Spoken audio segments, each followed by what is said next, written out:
He never went near the docks unless he had to. But that morning, the wind carried something strange. Panic in the waves. The mist hung low, a soft blanket over the edge of the world, turning the sea and sky into one gray hush.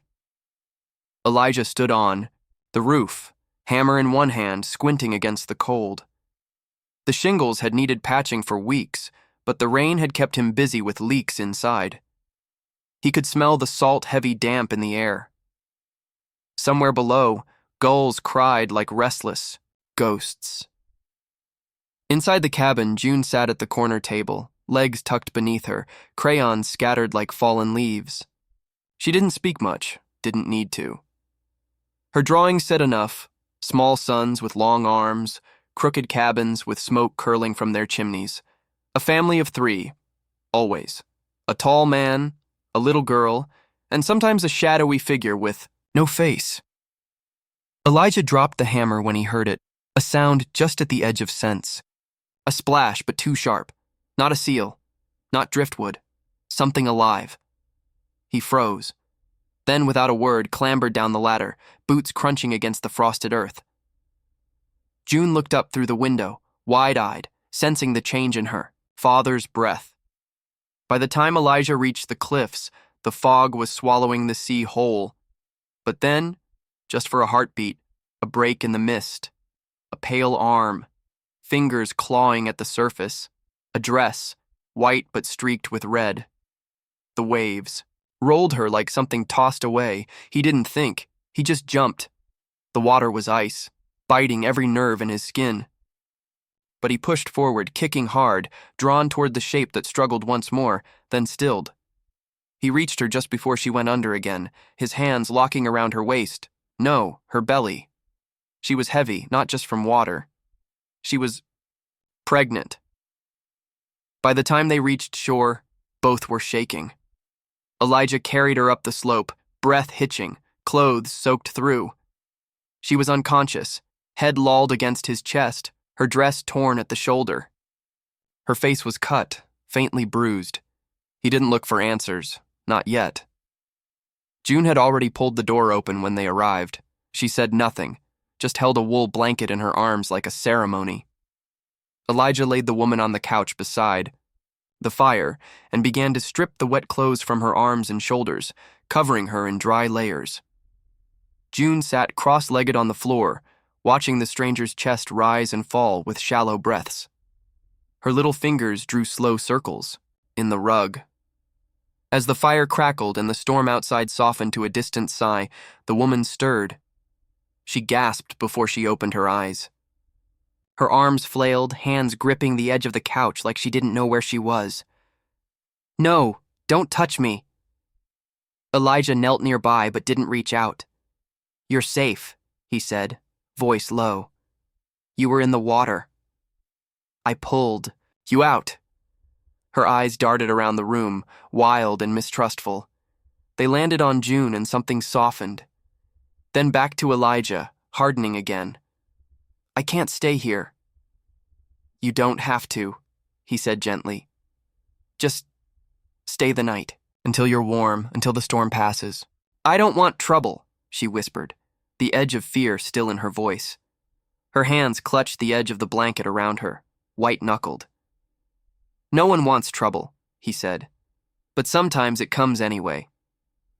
They sat like that for a while. The fire whispered. Outside, the waves moved slower. June placed a mug of tea on the table beside the woman. Not a word, just the cup, a gesture. The woman sipped it with trembling hands. "Sasha," she said finally. "Elijah," he replied. "That's June." June gave a tiny nod from the floor. Sasha pulled the blanket tighter around her belly, almost as if she were hiding it. But Elijah had already seen. "You're far along," he said. She nodded once. 7 months. He didn't ask who the father was. He didn't ask why she was in the ocean. But in the firelight, he saw the bruises on her wrist, the scratch on her collarbone, and something colder in her eyes. Something she didn't say. "You hungry?" She hesitated, then nodded. He brought her soup. June watched her eat, then slowly climbed onto the couch beside her, resting her chin on the arm. The room was quiet except for the fire and the occasional clink of spoon on bowl. "I shouldn't be here," Sasha murmured later, her gaze distant. "They'll be looking." Elijah didn't ask who. He just poked at the fire with the iron rod. "Then they'll look. But you're safe here tonight." That night, after the dishes were cleared and June was asleep under her quilt of mismatched patches, Sasha sat by the hearth, a pillow hugged close to her. Elijah sat across the room, mending a fishing net by hand. "I didn't fall," she said suddenly, her voice so low it almost vanished. "He pushed me." Elijah didn't look up. He let the words settle like ash. "He smiled right before he did it," she whispered. Still, Elijah said nothing, but his hands stopped moving. "I thought the baby and I would die out there," she said. "I kept thinking this is it. I'll never meet her." A long silence passed. "I don't know what made you come to the water," she added, "but thank you." He finally looked up, his eyes soft but heavy. "Sometimes the sea cries out," he said. "You just have to know how to listen." She stared into the fire like it held memories. "I didn't want to be saved," she admitted. "You were," Elijah replied. "That's what matters now." The next morning, the storm was still sleeping across the sea. The sky stretched pale over the waves, quiet and wide. Sasha sat at the table, cradling her mug with both hands. Elijah made toast. June worked on another drawing, chewing her lip in concentration.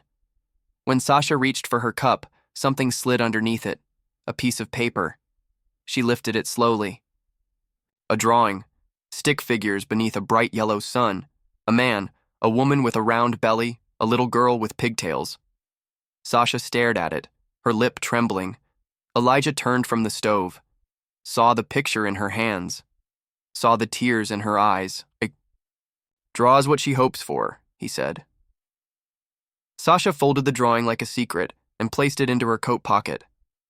Outside, the fog had begun to lift. The sea didn't speak, but the wind had questions. For days, the storm lingered just beyond the horizon, refusing to roll away completely. The air stayed heavy with brine and memory, and the waves kept their distance like they were holding their breath. Sasha stayed. She didn't say it aloud, but the storm made it easier. Gave her an excuse not to leave. Not yet. And Elijah didn't ask when she would. He simply carried on as if she'd always been there, adjusting to her quiet presence like the sound of a new creak in old wood. June didn't question it either. She just moved her drawings to the far side of the table to make room for Sasha's tea. The days took on a rhythm. Slow, quiet, a kind of suspended peace where nothing urgent intruded, and every action felt like a ceremony. Mornings brought the damp smell of driftwood and coffee.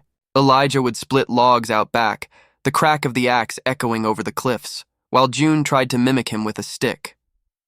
One morning, Elijah placed a small hatchet in her hand, blunt, safe, and guided her arms. Sasha watched them from the porch. Her fingers curled over the railing, eyes squinting against the pale light. June giggled when she finally made a clean split. Elijah raised an eyebrow and nodded.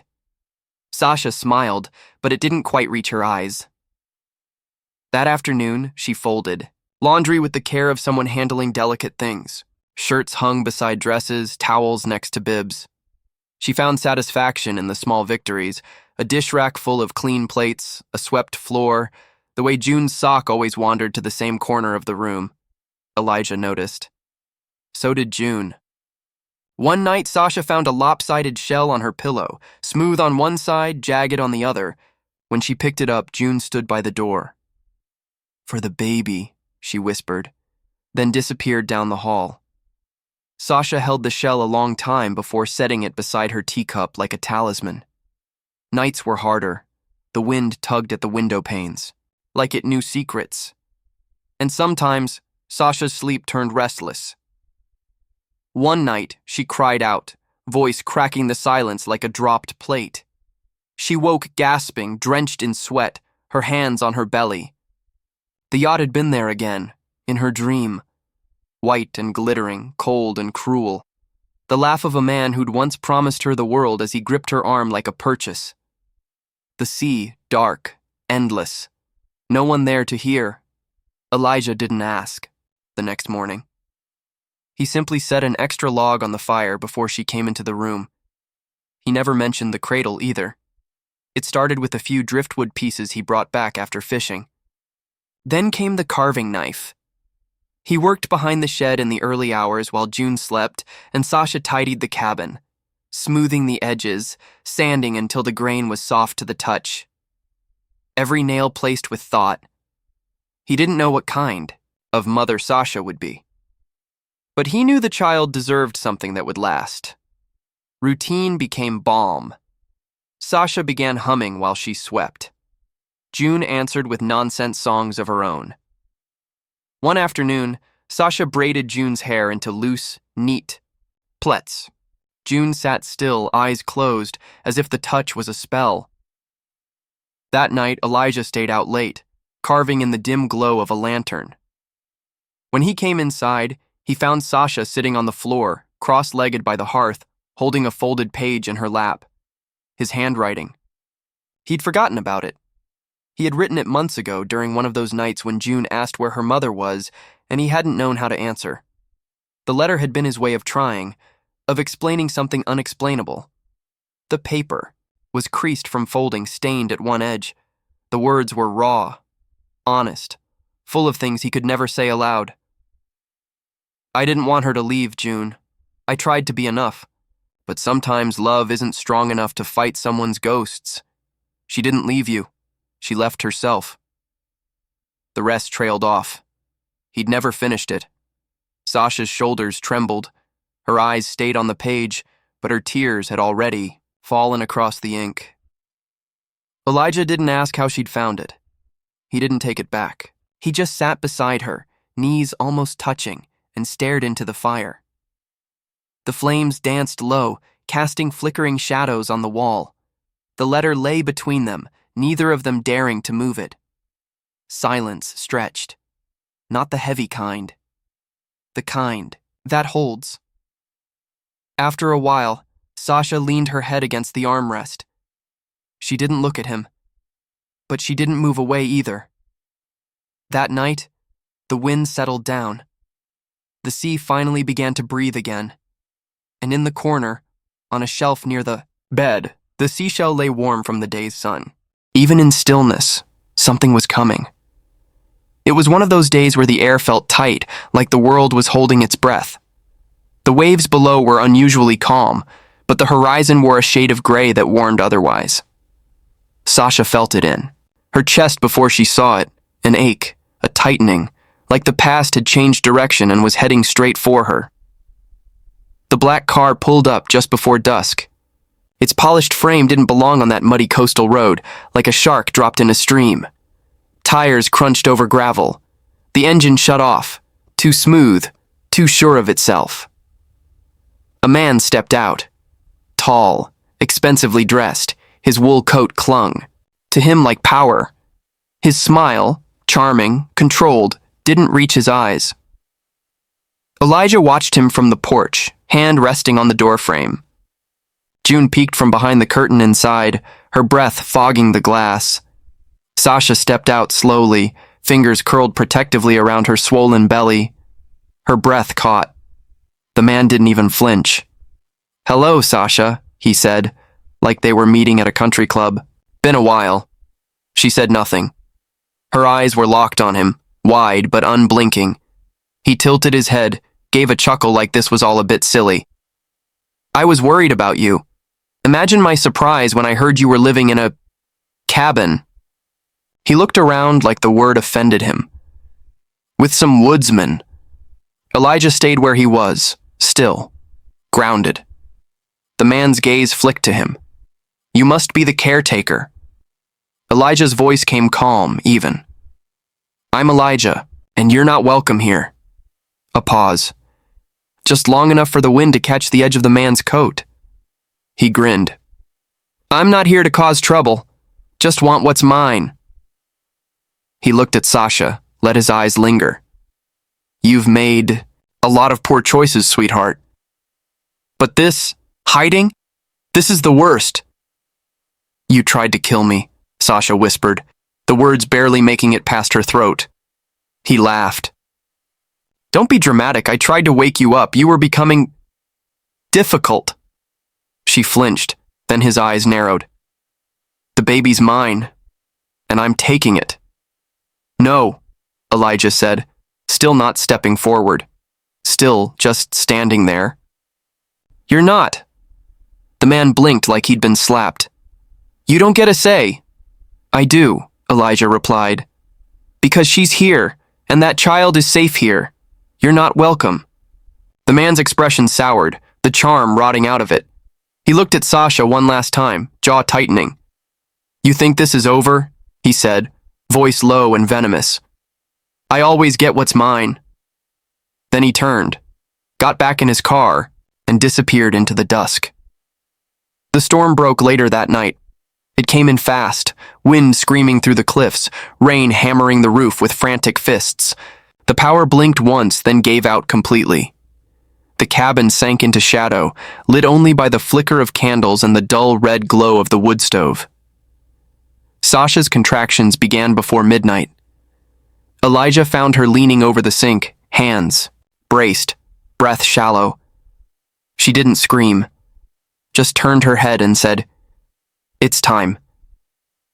He moved without panic, not because he wasn't afraid, he was, but because he had no room to be anything else. He lit every candle he could find, boiling water, laying towels by the fire. June stayed in her room, hugging the shell Sasha had given her, as the cabin transformed into something primal. Sasha gripped his arm with each wave. Her face was slick with sweat, hair plastered to her forehead. She didn't cry, but her eyes searched his for something steady. You're doing great, Elijah whispered over and over, not sure if he meant her or himself. The wind howled louder, trying to rip the door off its hinges. The walls groaned like old bones. But inside, the world shrank down to heat, breath, and pain. Hours passed in flickers. Then, finally, a sound that split the room. A baby's cry. Fragile, furious, full of life.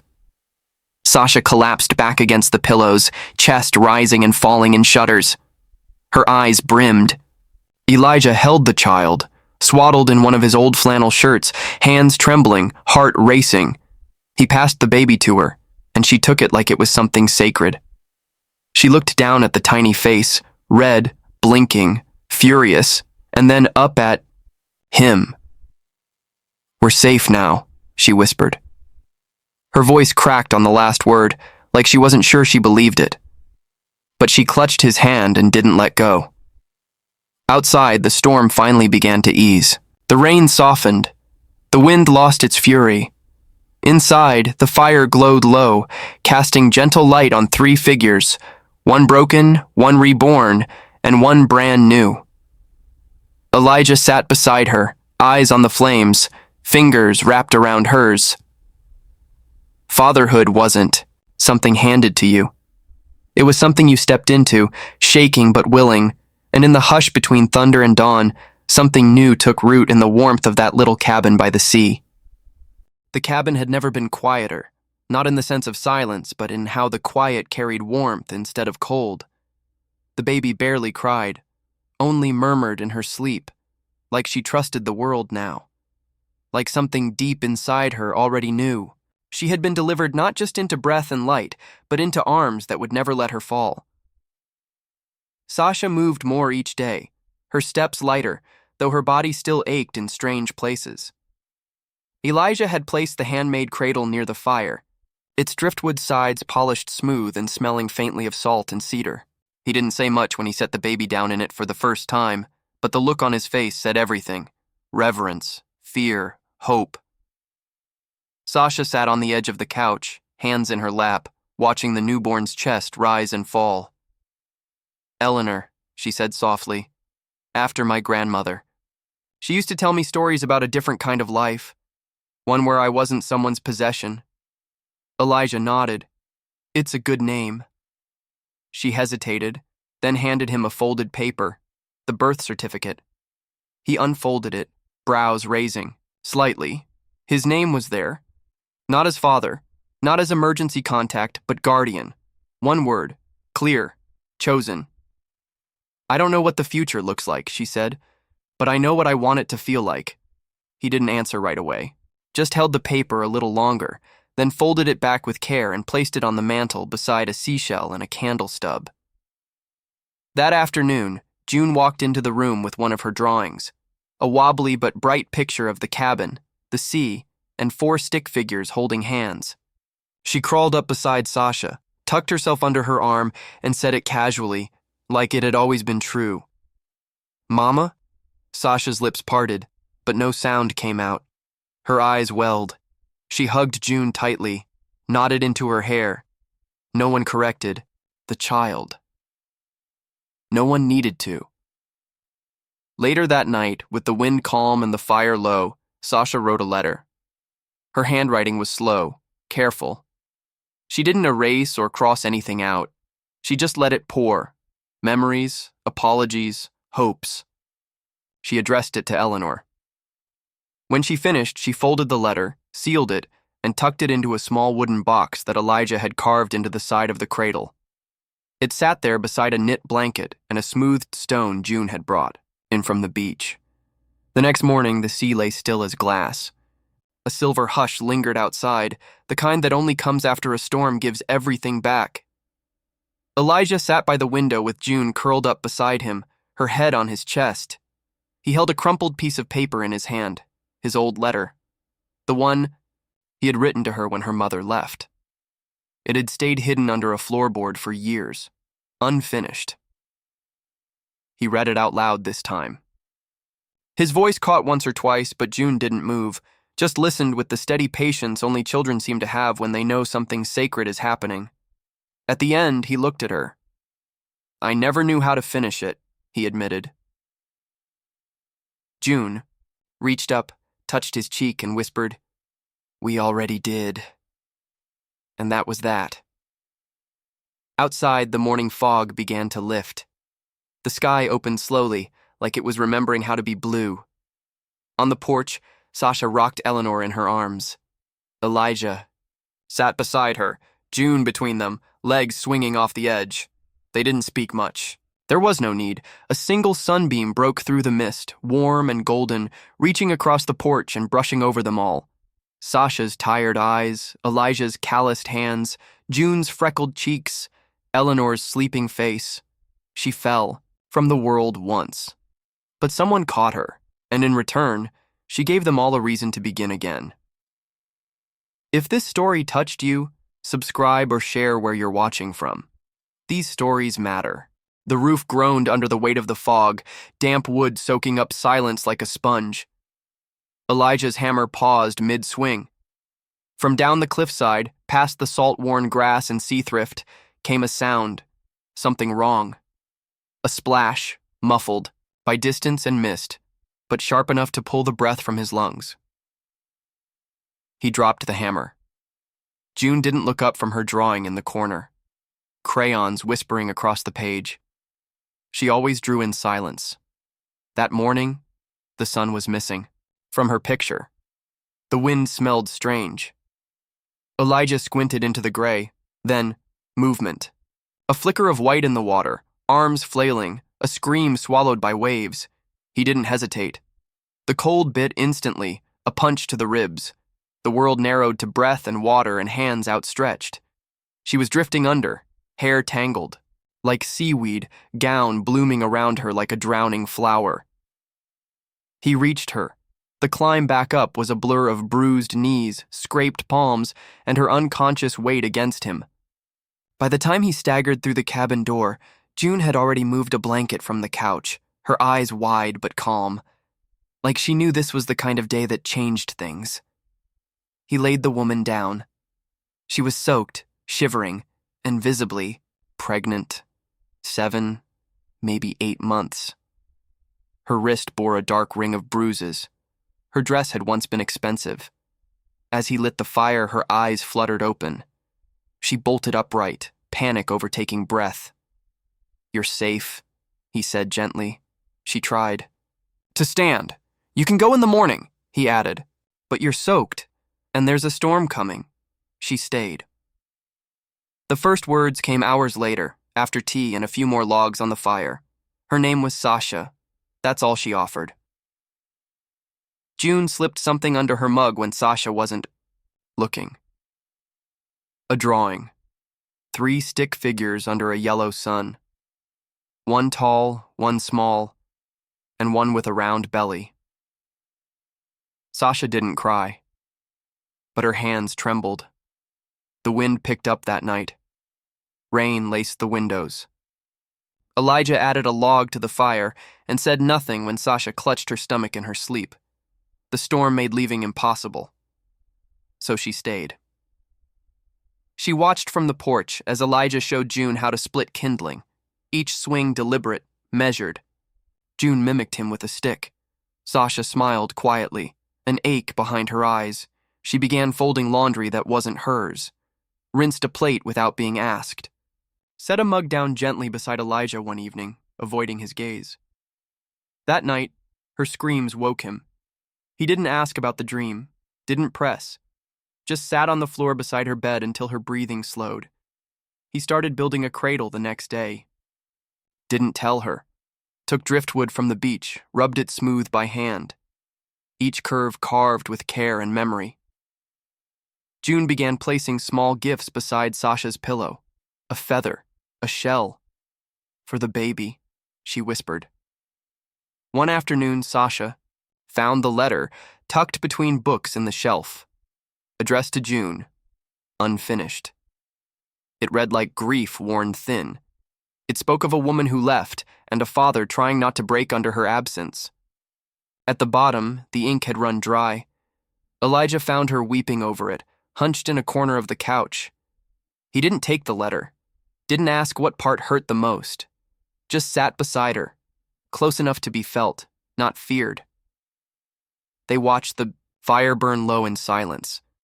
She didn't say thank you, he didn't expect her to. Then came the black car. It rolled up the gravel path too slowly. The man who stepped out looked like he never got wet, never felt wind. His coat was sharp, so was his smile. "I'm just here to talk," he said. "We're all worried." Sasha stepped back. He saw the baby bump, smirked. "You should have called. I would have sent a car."